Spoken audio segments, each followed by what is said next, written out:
या पाण्यामध्ये जर आपण एखादं दुसरं कलरफुल लिक्विड टाकलं, म्हणजे कलर दुसऱ्या रंगाचा कोणताही द्रव पदार्थ आपण जर याच्यात टाकला तर पाण्याचा रंग त्याच द्रव पदार्थाचा होतो.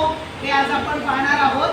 मी तुमच्यासाठी हा एक सुंदर असा रंग आणलेला आहे. काय असेल बरं? लाल रंग आहे. पण तो लाल रंग कशाचा आहे? नाही. हा आहे बीटचा रस, बीटरूटचा रस काढलेला आहे. बघूया आता आपण. हे पाण्याचा रंग हा सर्वांना दिसतोय? पाण्याचा रंग, पाण्याला रंग नाही,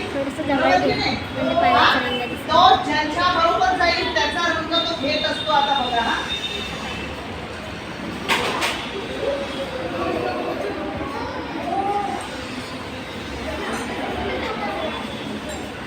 कोणता रंग झाला? जांभळा किंवा कोकम रस, कोकमचा असतो ना, तसा कोकम रंग झाला की नाही? आता पाणी राहिलं का? पाणी काय तयार झाला?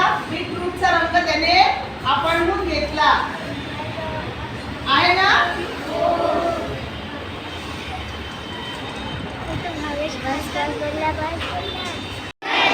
पाण्यात साखर, पाण्यात मीठ, पाण्यात साखर, पाण्यात मीठ, पाण्यात साखर, पाण्यात मीठ, पाण्यात साखर, पाण्यात मीठ, पाण्यात साखर, पाण्यात वाळू.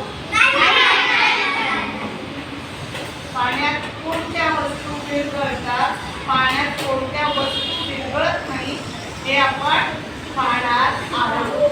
आपल्याला कोणत्या वस्तू माहिती आहे तिच्या